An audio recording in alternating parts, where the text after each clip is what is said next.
A lot of you who've been watching the Worst Lawnmower Challenge know that in there somewhere is a Flymo 2-stroke lawnmower, and although we've been working on the hater ones, you want to see that one. So we've got to try and cut all this back and try and get it out and see what it actually is, so keep watching. Right, well, what we've got to do is try and find in here somewhere. Let me just get the camera, I'll show you where it is. If we look right in here, over in there you can see an orange thing in the back there. Let me try and get you a bit nearer. Right, well that is a Flymo, which is like a hover mower. We're going to have a go at trying to cut it out and see what sort of condition it's in, to see if we can actually get it going. I don't hold out any luck for this one because, as I say, it was a really old mower when we had it in there, and we literally threw a load of mowers around the back here and just literally forgot about them. So, where's them cutters, Gary? Did he run there? Did he? So we're going to try and cut this back now. In actual fact, we'll put you on time lapse so you can see it a lot quicker.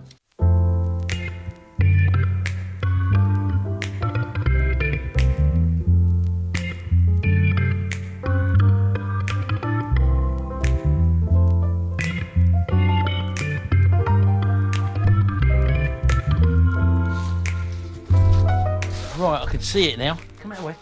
Right, out. Half of a handle on it.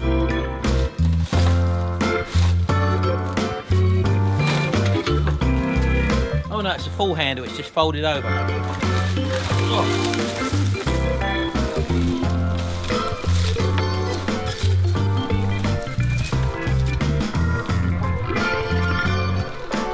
Right, turn it over, see what we've got on the bottom of it. Right, let's have a look underneath. There's a few slugs under here. Well, it still rotates, I think. Yep, I suppose we better get it up on the deck then and see what we've got.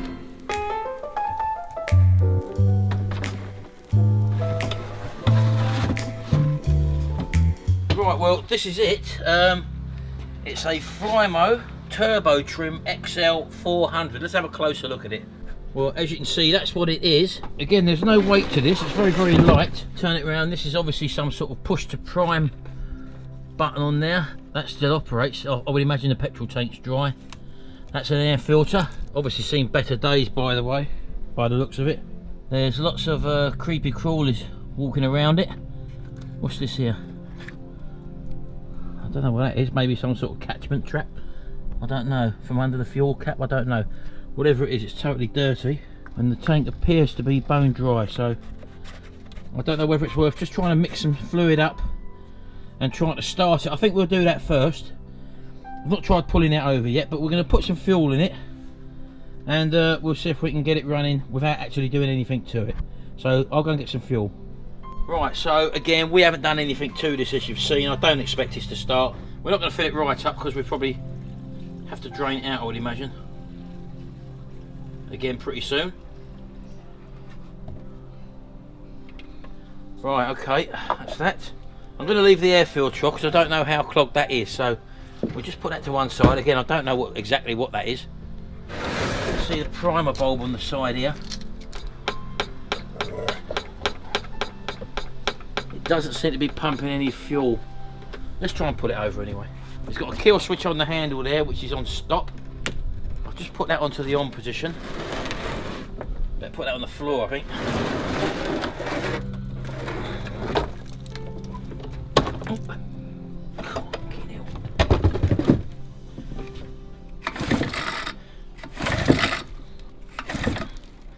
Now the recoil's definitely not having none of it.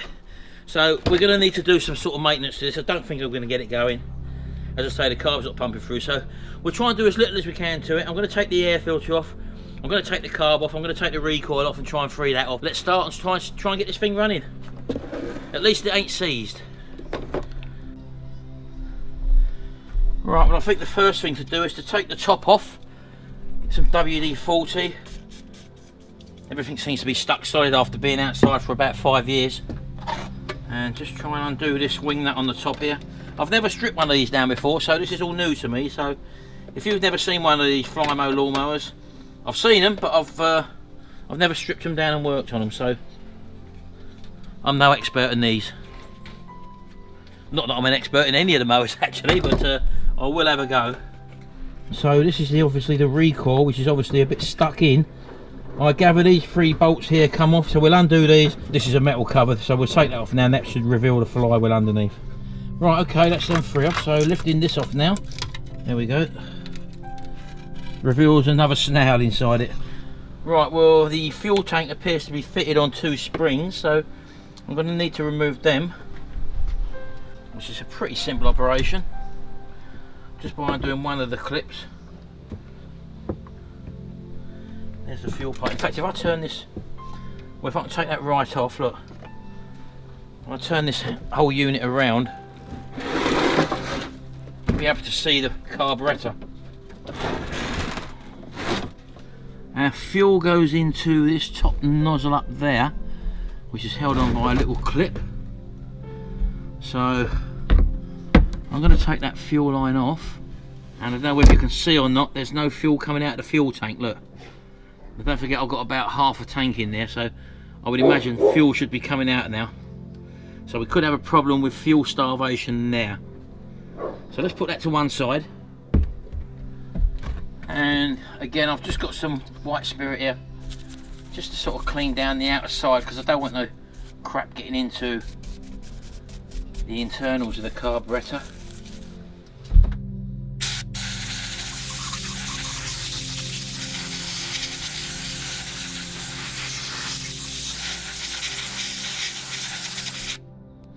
So I think I'll just give the fuel tank a bit of a clean up as well. Right, so I've just cleaned this out now, and as you can probably see, fuel's running out of it, so I'm just going to reconnect it up again. Just leave that light resting there for the minute. And now we've obviously got fuel entering the carb, so I want to see if the primer bulb works now. If not, I've got to find out what the problem is with the primer bulb. Well, I'm going to try and remove the primer bulb now to see if the actual pipe has perished or there's a problem with that as well. So let me just remove this and I'll see you in a minute. Right, well, before I actually do that, I've pulled the hose off of the primer bulb, and if I put my finger right over the end of that, the primer bulb is fine. The primer bulb's actually working fine. So there may be an issue with this cable. Does it look split? No, it doesn't look split. Well, it might be something in the carb being stuck open or whatever, I'm not too sure. But anyway, before I do that, I just want to address the recoil situation. I've got to take these washers off the top here and undo these nuts here, and hopefully this will separate so that I can actually get to the recoil and clean it up. So that's what I'm going to do now. And that's just pinged back in now, look, so obviously this did need to come off. Wow.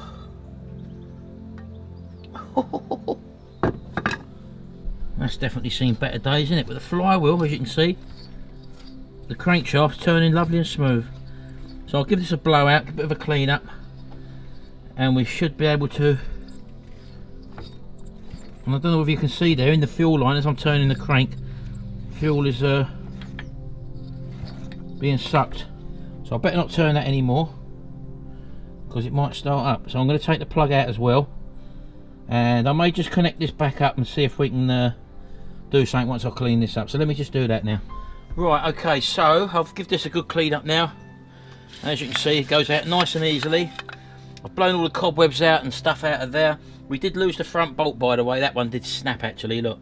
As you can probably see, it's corroded, but well, hopefully we can get away without doing anything about that. So by plonking that back on there, I'm hoping that that mechanism there is loose enough, which it appears to be. I've lubricated that, but lucky enough this is an aluminium body. In other words, it won't pull and distort when I pull start it. There we go, so I'm pretty happy with that. The front one, as I say, is not fixed, but it doesn't appear to be moving at all, so I'm going to leave that as it is. And also put that hose back on the pump. So I'll try and start it. If not, I'll try and start it with some starting fluid. If not, and that might get it going. So if I put these springs back on now at the back, and that will hold the fuel tank on. If I put the back one on first, this side.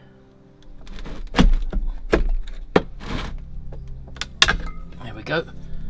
Try and get the spark plug out. So let's do that next. Don't know what state this is going to be in.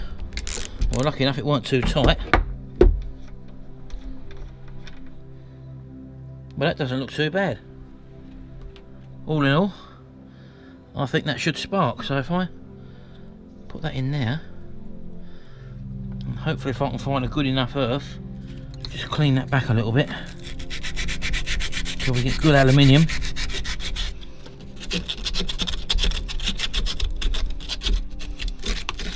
There we go. And maybe just turn that over.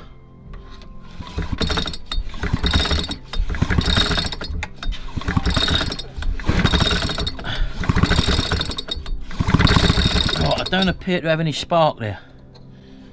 Now, is that to do with the kill switch? Or the magneto? Or the plug? So I've got a brand new plug here. This ain't the right one, but at least it'll be able to tell me whether or not the plug's knackered or not. Take that out of there. If I put that in, maybe, and hold that there.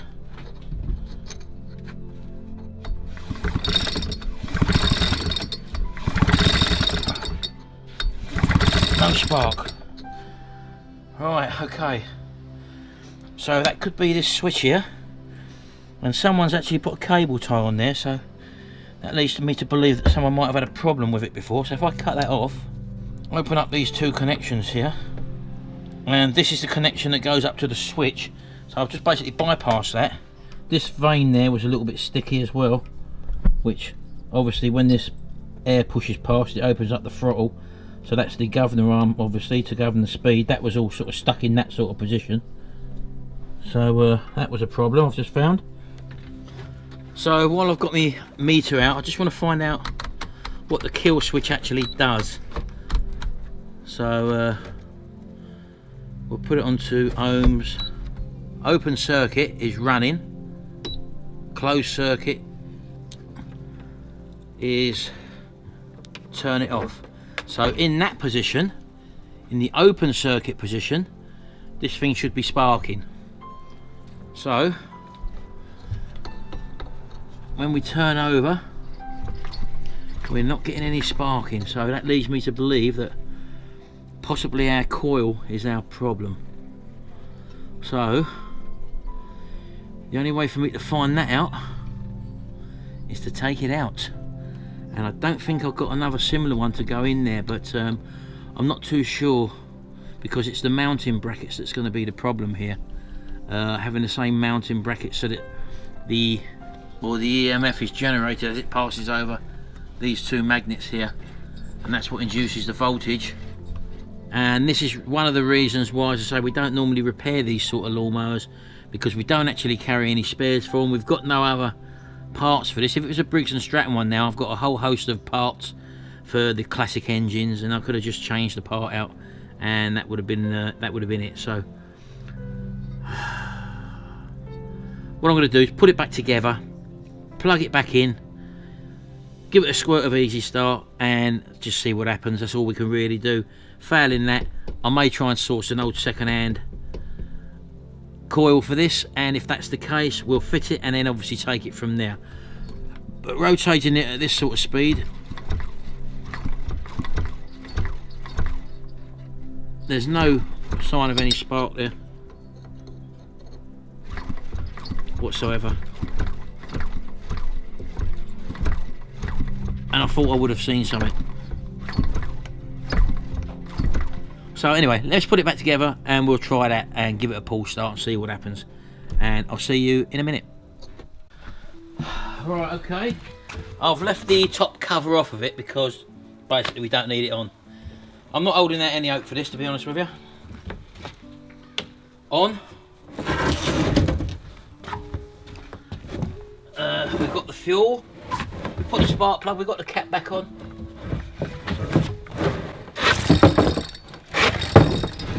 I thought you're supposed to put your foot on these, aren't you? Yeah, like that, there we go.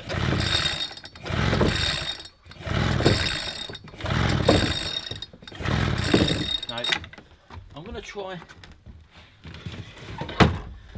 to try some Easy Start, wait there. Right, I haven't got any Easy Start, so I'm going to use some carb cleaner. Maybe that will do it.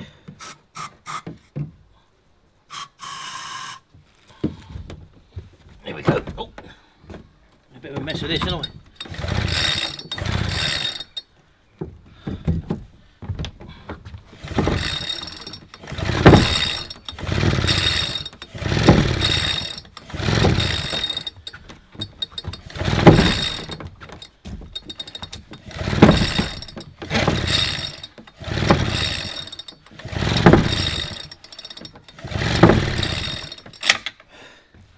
Right, well, the non-starting problem could have been the same problem we had when we got the lawnmower 5 years ago. So as the engine turns over and as everything else seems to be okay, I'm going to actually order the coil for it, and then we'll come back to this, and if it starts, happy days, all well and good. We'll end up cleaning the body up, maybe giving it a repaint. And there's no reason why this lawnmower should go on and work for many, many years to come. So I'm going to carry on with this one. You'll see it in another video. It's not beating us due to the 5 years. It's beating us due to the original fault, which it probably had. So I'll see you in the next video. Hope you're enjoying these videos. Don't forget to rate, comment and subscribe. We do like to see your comments below, and do get involved. And until the next video, bye for now.